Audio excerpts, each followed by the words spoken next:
পাবনায় প্রেমের প্রস্তাব প্রত্যাখ্যান করায় দশম শ্রেণীর শিক্ষার্থীকে কুপিয়ে রক্তাক্ত জখম। আমাদের বামনা প্রতিনিধির ভিডিওতে দেখুন বিস্তারিত। বরগুনার বামনায় প্রেমের প্রস্তাব প্রত্যাখ্যান করায় দশম শ্রেণীর এক শিক্ষার্থীকে কুপিয়ে রক্তাক্ত জখম করেছে এক বখাটে। তার নাম হাসান, 25। এই ঘটনাটি ঘটেছে উপজেলা সদরের সোনাখালী ফায়ার সার্ভিস সংলগ্ন চারাখালী গ্রামে। আহত মিলা জানান, প্রেমের প্রস্তাব প্রত্যাখ্যান করায় একই এলাকার মোহাম্মদ খলিলের ছেলে হাসান নামের এক বখাটে শনিবার দুপুর 2টার দিকে কুপিয়ে মারাত্মক জখম করেছে। স্থানীয়রা তাৎক্ষণিক তাকে উদ্ধার করে বামনা উপজেলা স্বাস্থ্য কমপ্লেক্সে প্রাথমিক চিকিৎসা দিয়ে উন্নত চিকিৎসার জন্য বরিশাল শেরেবাংলা মেডিকেল কলেজ হাসপাতালে রেফার করেছে।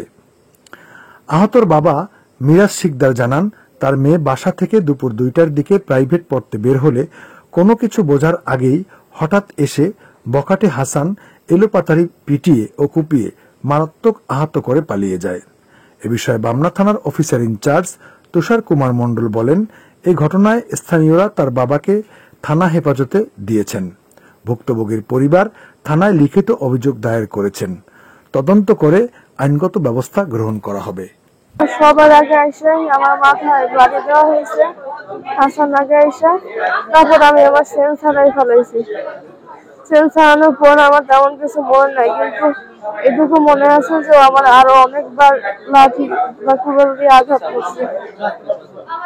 আমার বেশি কিছু মনে নাই, আমি আমার মাথায় আঘাতের পর সেন্স হারাই ফেলাইছি।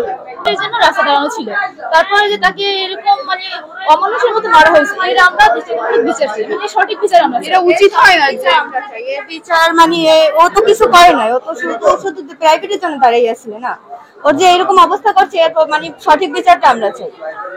যদি ও কিছু করে থাকতো আর বিভাগের কাছে বলতো যে এটা করছে, তারপর ওর বুঝাইতো বা ওর বিষয়ে কোনো কথা বলতো, কিন্তু অযথা ওর মারছে, ওর এত মারছে। একটা মেয়ের উপরে কেমনে এত মারে? একটা ছেলে হইয়া একটা ছেলে একটা মেয়ে এত বড় অত্যাচার এত কেমনে মারতে পারে? রক্ত বেরোয় গেছে, সেলাই লাগছে, হাত ভাঙছে, পাও ভাঙছে, এইভাবে কেমনে মারে? এটা কোনো সুস্থ মেন্টালিটি। আমার মেয়ে বাসা থেকে বের হয়েছে, আমি শোয়া ছিলাম, সালাম দিয়ে বের হয়েছে, যেমন আমি প্রাইভেটে যাই। তখন কয়টা বাজে? 2:42 কি 43 বাজে ওই টাইম। একটা 42 কি 43-এর দিকে, 2টার আগে পৌনে 2টায় ওই সময় বের হয়েছে। ওর হলো 2টায় প্রাইভেট, তো প্রতিদিনই এখান থেকে যায় প্রাইভেটে। এসএসসি পরীক্ষাতে এবার তখন বের হয়েছে, আমার কাছে বলে, আমি তো আচ্ছা দাঁড়াও, বের হইয়া গাড়ি আসবেন। তো এখানে দাঁড়াইছে, এর ভিতরে আমি একটু বাসার ভিতরে, আমি বাসা থেকে বের হইতে পারি না, আমার শারীরিক অবস্থা, নিজের শরীর অত ভালো না, আমি শোয়া ছিলাম। তখন এর ভিতরে ওদিক থেকে আসা আমার মেয়ের ওই যে বড় লাঠি, তারপরে রান্দা, দা, এগুলো নিয়ে আসে মারছে। আমার মেয়ের এই জায়গা দিয়ে মারতে মারতে ওই পর্যন্ত নিয়ে গেছে। আমি শুয়ে ক্যামেরায় দেখি যে আমার মেয়ের মারিয়ে ফালাইতেছে। আমি বাসা দিয়ে চিৎকার দিয়ে নামছি, তখন ওর আব্বু ধরে আসার পর আর ওই পাশে সরছে, আবার আসে আমাদের মারতে, কয় তোদেরও মারিয়ে ফালাবো, তোরা এই জায়গা থাকতে পারবি না, আজকের মধ্যে এই বাড়ি ছাড়িয়ে তোরা চলে যাবি, তোকে এই জায়গায় কি এখানে থাকতে পারবি? আমার মারা মারছে। আপনার ভাসুর ভূত, এই যে ঘটনাটা ঘটাইছে, এটা কি আসলে ভালো? এটা কি না কিনলে কি গড়াইছেন, কেমনে কম করে? কাজটা কি অন্যায় করছে কিনা?